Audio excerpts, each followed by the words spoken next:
pernyataan bahwa yang diterima, yang dipercaya cuma 7 sifat. Nggak ada. Kitab Sanusi nggak ngomong begitu. Jawharut Tauhid nggak ngomong begitu. Aqidatul Awam nggak ngomong begitu. Yang ada redaksinya, sebagian yang mesti dimengerti, yang wajib diketahui adalah 20 sifat. Yang wajib 20 sifat mustahil, lalu 1 yang jaiz. Itu ada, tapi belakangan. Kalau dulu nggak dihitung. Tapi bukan berarti sifat Allah cuma 20 atau 7. Itu keliru besar. Maka mereka wajib melihat satu kitab, judulnya Al-I'tiqad, ya, karya Imam Al-Baihaqi, imam ahli hadis.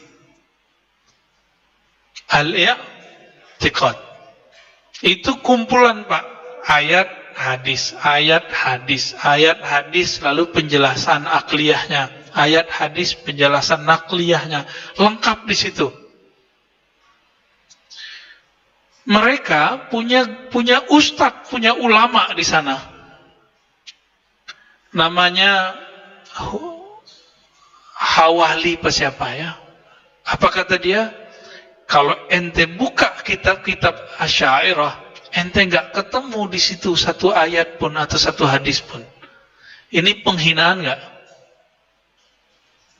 Ya, Safar Hawali, kemudian Abdurrahman Ad-Dimashqi. 2 orang ini menuduh Asy'ari sedemikian rupa. Kalau kamu buka kitab Asy'ariyah, kitab akidah Asy'ariyah, nggak akan ketemu satu ayat ataupun satu hadis. Semuanya akal-akalan, gitu maksud dia. Ini pembohongan nggak? Nah, ini yang disebut penghinaan terhadap akidah Asy'ariyah. Berarti yang nggak baca siapa? Dia atau kita? Ya. Tadi kita sebut nama kitabnya apa? Al-I'tiqad ila Sabilir Rasyad, karya Imam Al-Baihaqi. Kecuali dia bacaannya kitab matan. Tahu matan, Bapak Ibu? Bukan mantan ya. Kitab matan itu ringkasan-ringkasan, mukhtasar. Kan namanya ringkasan ya nggak disebutin ayat. Contoh Aqidatul Awam, cuma 2 halaman, Pak. Emang nggak ada dalilnya, itu kan cuma kesimpulan-kesimpulan. Jadi dia baca buku-buku kecil, lalu nggak ketemu sama dia ayat. Dia kira nggak ada. Sebenarnya nggak usah itu deh. Dia nggak selesai baca satu kitab saja, yaitu Sanusi. Di kitab Sanusi ada ayatnya, ada hadisnya. Nggak baca dia, Pak. Dia baca dari awal. Paling baru 2-3 lembar udah capek baca, nggak ngerti. Jangankan kitab akidah Asy'ariyah, kitab imamnya sendiri dia nggak ngerti, Pak. Ibnu Taimiyah nulis kitab Dar'ut Ta'arudil Aqli wan Naql, atau Bainal Aqli wan Naql. Penolakan kontradiksi akal dengan nakal, akal dengan dalil teks. Itu bagi mereka dilarang muridnya baca. Ente nggak usah baca kitab yang gituan. Gitu. Jadi jamaahnya dilarang baca kitab imamnya. Kira-kira gimana? Selama-lamanya ketidakmengertian itu abadi. Nah, inilah masalahnya. Kita jangankan kitab imam kita, imamnya dia aja kita selesai kok bacanya. Ya. Akidah Wasithiyah kita baca, Isfahaniyah kita baca, ya, Al-Wasithiyah kita baca. Usulus Salasah kita bawa tauhidnya, Muhammad Wahab kita baca, Saleh Fauzan nulis kita baca, Ibnu Abil Isa 2 kali khatam, Pak. Setebal ini kitabnya, 2 kali khatam, nggak percaya kita baca lagi. Itu khatam sama guru kita yang nggak baca sendiri. Nah, itu kejadian, dan sama salah persepsi semua. Hampir semua begitu. Ada satu ustadz juga ya, salafi di Pekanbaru, dengan fasihnya ngomong Asy'ari nggak terima ayat apa sifat-sifat Allah kecuali hanya 7. Tuh, diwariskan. Kekonyolan itu kok diwariskan? Ini aneh ini. Orang mewarisin harta gitu, kecerdasan, genetik ya. Ini malah dia mewariskan ketidakmengertian ini. Ya. Dan mereka nggak mau perbaiki. Kenapa? Udah dasarnya dari dulu nggak boleh ngaji kepada selain ustadz mereka. Apalagi baca kitab selain kitab mereka. Nggak boleh Pak. Jadi udah kayak apa ya? Fanatismenya sudah nggak bisa diobati. Tapi kita kasih tahu teman-temanku salafi, jika Anda ingin tahu kebenaran akidah Anda, bacalah buku dan ngajilah kepada guru yang berbeda faham dengan gurumu. Buku yang beda dengan gurumu. Saya yakinkan, gak nyampe sebulan berubah ente. Gak nyampe sebulan. Ya, berubah pasti. Kenapa? Pasti banyak pertanyaan. Taib. Nah, suatu kali Imam Ibn Rushd, imam bermazhab Malikiyah di Andalus, ditanya mengenai hukum mencaci, merendahkan Asy'ariyah. Apa kata beliau? Mereka wajib dimintai tobat. Ya. Tapi di sini bahasanya agak dahsyat, Pak. Halaman 35. Tidak akan ada yang paling bawah yang berkeyakinan bahwa mereka berada dalam kesesatan kecuali orang dungu dan bodoh atau ahli bid'ah yang menyimpang. Jadi kata Ibn Rushd, yang meyakini bahwa Asy'ariyah itu sesat hanyalah orang dungu. Tuh, bukan saya yang ngomong Pak ya. Dungu dan bodoh gitu. Waduh, serem amat bahasanya. Atau ahli bid'ah yang menyimpang dari kebenaran. Tuh, 3 gelarnya Ibn Rushd terhadap orang yang mengatakan Asy'ariyah sesat. Gimana tuh kira-kira Pak? Kita dari tadi menghindari kalimat ini Pak. Tapi muncul kalimat ini dalam kitab. Jadi sekelas Imam Ibn Rushd menganggap pengingkar terhadap ajaran Asy'ariyah itu dungu, bodoh, ahli bid'ah.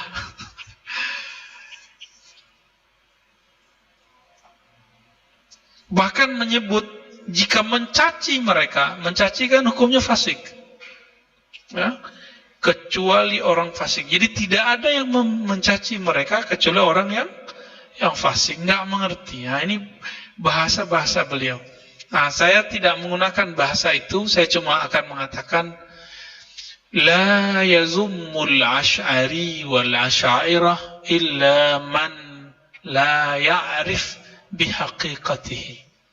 Itu bahasa halusnya. Tidaklah menghujat Asy'ariyah, menyesatkan Asy'ariyah kecuali orang yang tidak mengerti hakikat Asy'ariyah. Gitu aja. Kita nggak mau pakai uslub-uslub metode-metode yang tadi. Capek ya, buang-buang energi. Taib. Yang paling menakjubkan nanti di kajian Asy'ariyah itu adalah seperti yang saya katakan tadi. Imam-imam yang menguasai ilmu-ilmu keislaman hampir semuanya Asy'ariyah ataupun Maturidiyah. Ini yang paling mengagumkan.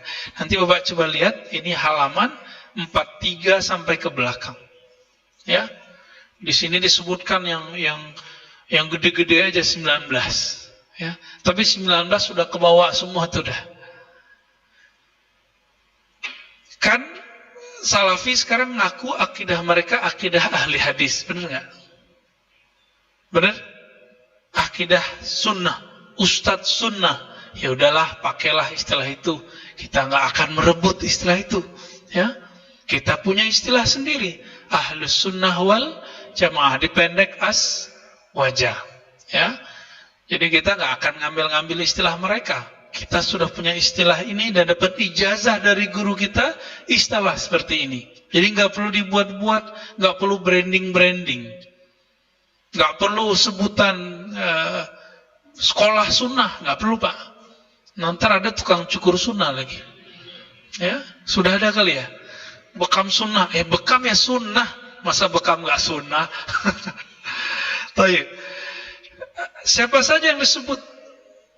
Yang pertama Imam Ibnu Hibban. Imam Ibnu Hibban ini, Bapak saudara makan Allah, kitab sahih itu tidak hanya Bukhari dan Muslim. Ada banyak kitab sahih.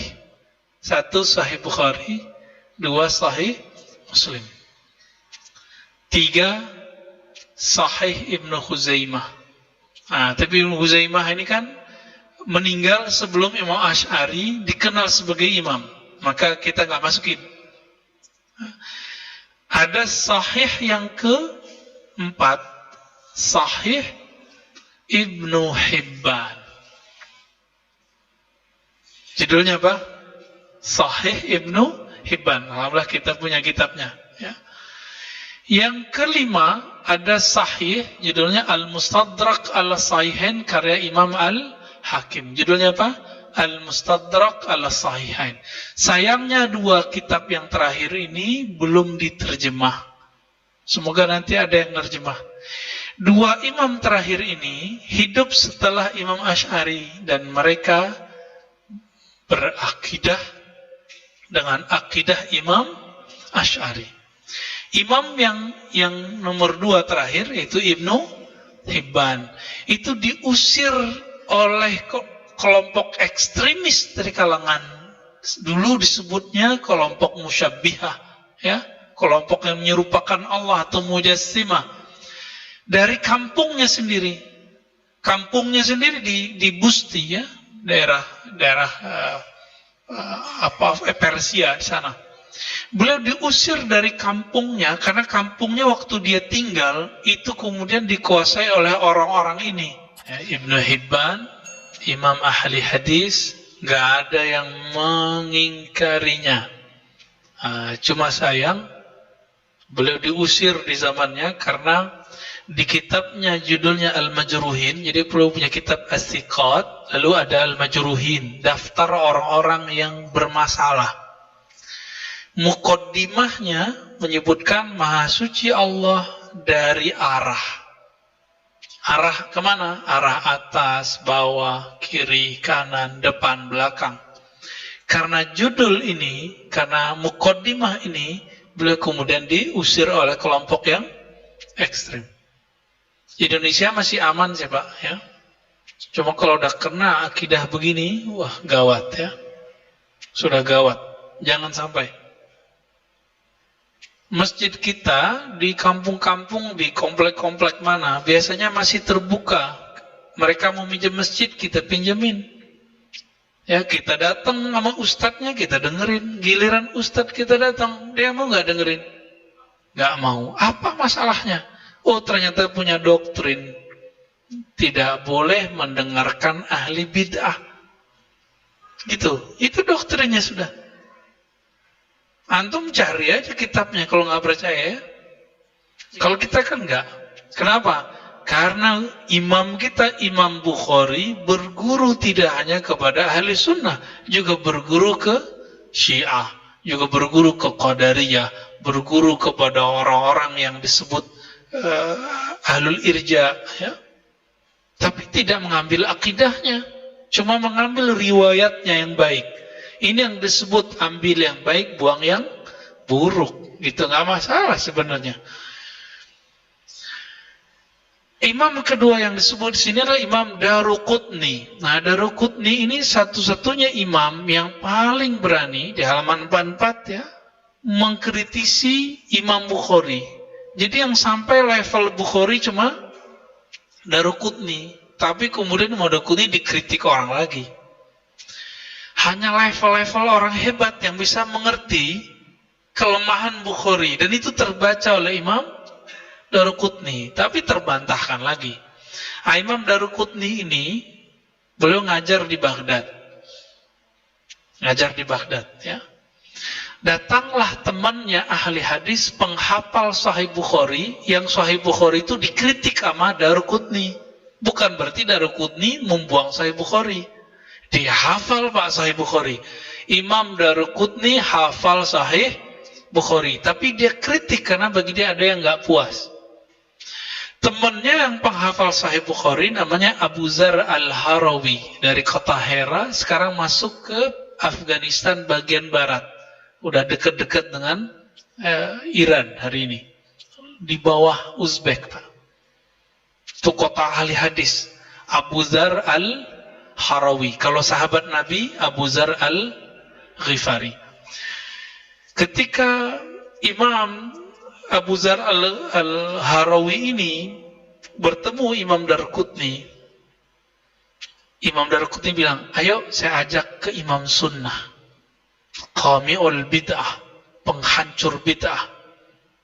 Oh, begitu bahasanya. Padahal mereka berdua Imam Sunnah. Ternyata dalam istilah ahli akidah, ahli fikih, dan ahli hadis, kalau disebut Imam Sunnah, bukan orang yang bilang ini sunnah, ini bid'ah, bukan. Ya, bukan itu yang disebut sunnah. Atau yang meriwayatkan hadis, belum tentu itu disebut Imam Sunnah. Imam Sunnah itu yang mengerti akidah, mazhab fikih, dan ilmu qalbu, sehingga mengerti ini bid'ah dari semua hal, ini sunnah dari semua hal.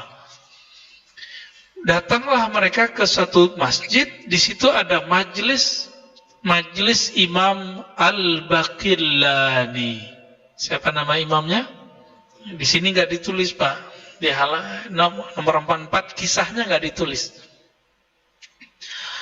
Karena yang buku ini buku kecil, bahasa Arabnya cuma 80 halaman, ya. Ini diterjemah kok bisa jadi 200-an. Gimana ceritanya tuh? Ya maklum, biar gampang dibaca.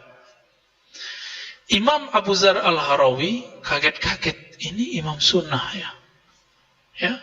Tapi nggak dia kenalin namanya. Habis ketemu Imam Daruqutni, peluk-pelukan, cipika-cipiki, gimana orang Arab itu kalau akrab, Pak, pakai cium jidat gitu. Diambil kepala kita, dicium jidat kita. Ada yang cium mata, ada yang cium hidung, bukan itu homo, itu bukan. Emang itu cara mereka bertemu orang-orang yang mereka sukai, mereka sayangi di kalangan sesama muslim. Akrabnya bukan main. Bengong Abu Zar Al-Harawi, maklum orang bukan orang kota. Harawi itu kan ibu kota, tapi di provinsi. Baghdad kayak Jakarta, Pak. Wong deso datang ke kota. Jadi kayak ciut gitulah. Udah selesai, pulang, Abu Zar Al-Harawi nanya, itu siapa tadi? Kata beliau, itu Imam Sunnah, penghancur bid'ah. Maksudnya apa? Karena imam ini Mu'tazilah, liberal, Syiah, angkat kaki dari Baghdad. Kira-kira begitu maksudnya. Jadi karena Imam Baqillani, ya. Angkat kaki, Pak, karena Baqillani. Akhirnya beliau selama nginap di Baghdad ngaji kepada siapa? Imam Baqillani, ngaji ilmu akidah. Jadi Sahih Bukhari yang dia baca itu nggak bertentangan dengan akidah Imam Asy'ari. Lalu dia minta izin kepada Daruqutni dan Baqillani untuk melanjutkan perjalanan mau haji. Jadi dulu orang kalau pergi haji, setiap mampir satu kota ngaji dulu sama ulamanya. Makanya pada pinter-pinter, Pak. Sekarang mohon maaf nih Pak Haji ya. Pak Haji langsung ditaruh, dijatuhin di Mekah, Madinah, di Riyadh, di Jeddah, Riyadh kejauhan. Makanya sampai sekarang taunya Bismillahirrahmanirrahim, Sadaqallahul Azim. Ya mohon maaf, 40 hari doang mau dapat apa? 40 hari kalau Bapak ngerti bahasa Arab, bisa banyak dapat ilmu di sana. Tapi kalau nggak bisa, ini problemnya sekarang. Jadi Pak Haji sekarang emang beda dengan Pak Haji zaman dulu. Pak Haji Abu Zar Al-Harawi mau calon haji, ilmunya udah ngelewatin Pak Haji. Sampai dari kota Mekah, Namanya orang udah manis ilmunya. Kalau ilmu udah manis, semut datang nggak? Datang, Pak. Nggak bisa sembunyi, orang tahu. Ini kayaknya bukan orang sembarangan deh. Dia colek-colek keluar hadis, colek-colek keluar hadis. Akhirnya ditanya, ente siapa? Abu Dzar al-Harawi. Ternyata namanya sudah sampai di Mekah. Didaulatlah untuk ngajar hadis selama di Mekah. Ngajilah orang Maroko, orang Yaman, orang Mesir kepada beliau, orang Syam, dari mana-mana. Dari situlah beliau mengajarkan Sahih Bukhari, mengajarkan akidah Asy'ari bersamaan. Apa kata ulama ahli sejarah? Dari ahli hadis penghafal Sahih Bukhari inilah menyebar akidah Asy'ariyah ke Maroko, ke seluruh penjuru Islam. Dari beliau. Enggak terpisah Pak Sahih Bukhari sama Asy'ari, enggak terpisah. Nah, mereka kan main klaim-klaim aja, Ustadz Sunnah ya, klaim aja. Ini kita punya imam, kita nggak perlu diklaim ya, sejarah yang berbicara, tertulis dalam kitab. Ya. Ada dalam kitab Syiar A'lamin Nubala, ya. Imam Subki juga ada, tadi Zahabi, Subki, Mizzi, lengkap semua mereka nulis begitu. Imam Mizzi juga nulis, Imam Ibnu Asakir nulis semua. Ya. Imam siapa lagi yang penulis Tarikh Baghdad juga nulis beberapa kisahnya. Taib. Ini baru beberapa. Ya. Ini terakhir aja nih biar pangkas imamnya. Imam pamungkasnya siapa? Kitab yang paling sering kita pakai untuk belajar hadis judulnya apa? Yang hadisnya 42. Arba'in. Kalau yang agak panjangan dikit, Riyadus Shalihin. Oke, udah. Kalau belajar hadis isinya hukum Islam, Bulughul Maram. Nah, nih, siapa pengarangnya? Yang pertama dulu nih, Arba'in siapa namanya? Imam Nawawi. Oke. Imam Nawawi muncul nggak namanya di sini?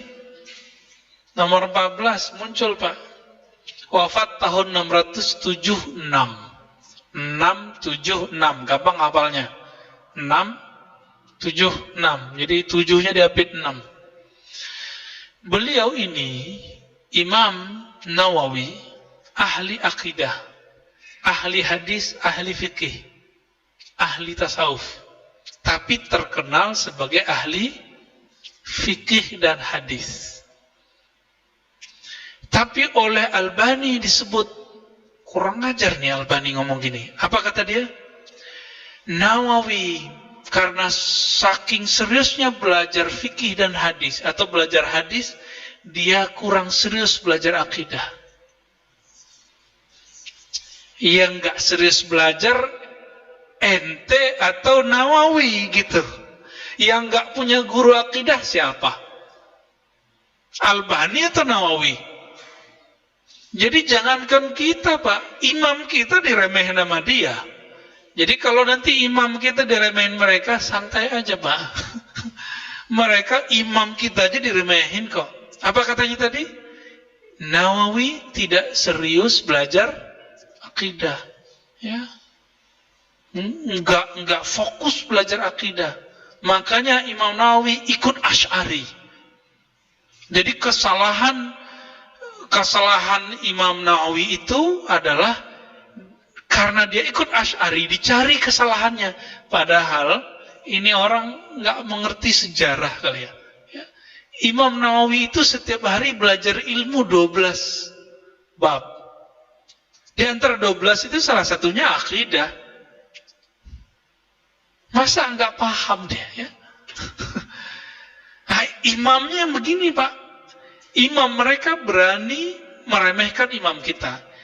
Syekh Albani, dia punya sanad satu. Ke Syekh Muhammad Raghib At-Tabbagh. Selebihnya cuma guru bahasa, Syekh Burhan. Lalu ayahnya yang kemudian dia lawan sendiri. Nggak banyak, kita buka ya. Albani wa juhuduhu fi ilmi al-hadis, fi ilmi al-aqidah. Semuanya sepakat, gurunya cuma itu. Paling banyak 4 atau 5. Yang punya sanad cuma satu, Syekh Raghib Tabbagh, gurunya Syekh Yasin juga. Tapi bukan guru ngaji, cuma guru ijazahan, diijazahkan langsung karena dapat kabar beliau ini serius ngaji hadis. Syekh Raghib nggak tahu kalau beliau ini bikin onar. Ya, apa kata beliau?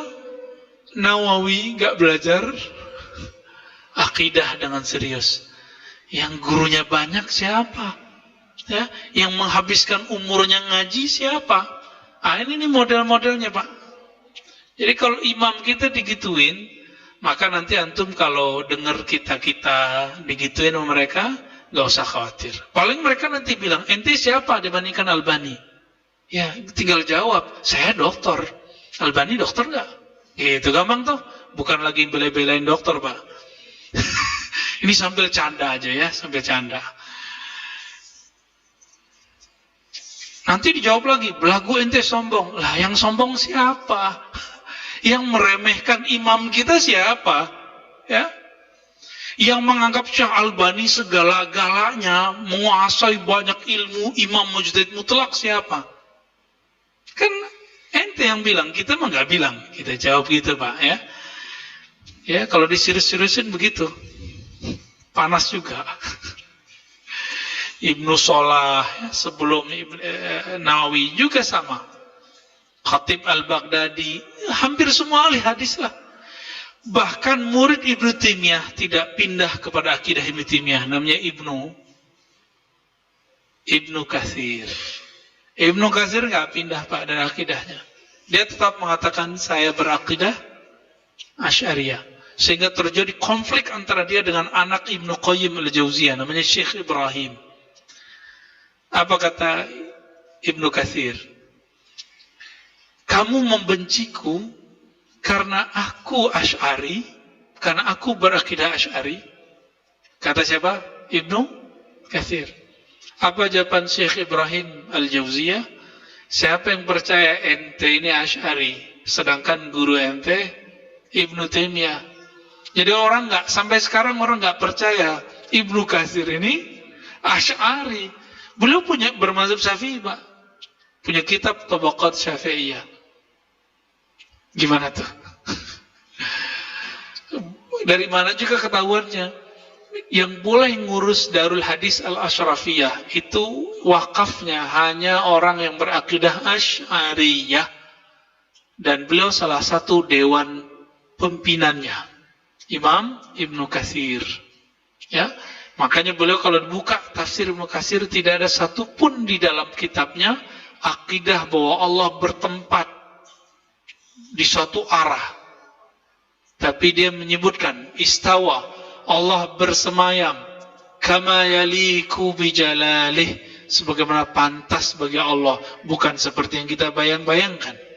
Ya, bila kaif, bila tasbih, tanpa cara, tanpa dirupa-rupakan.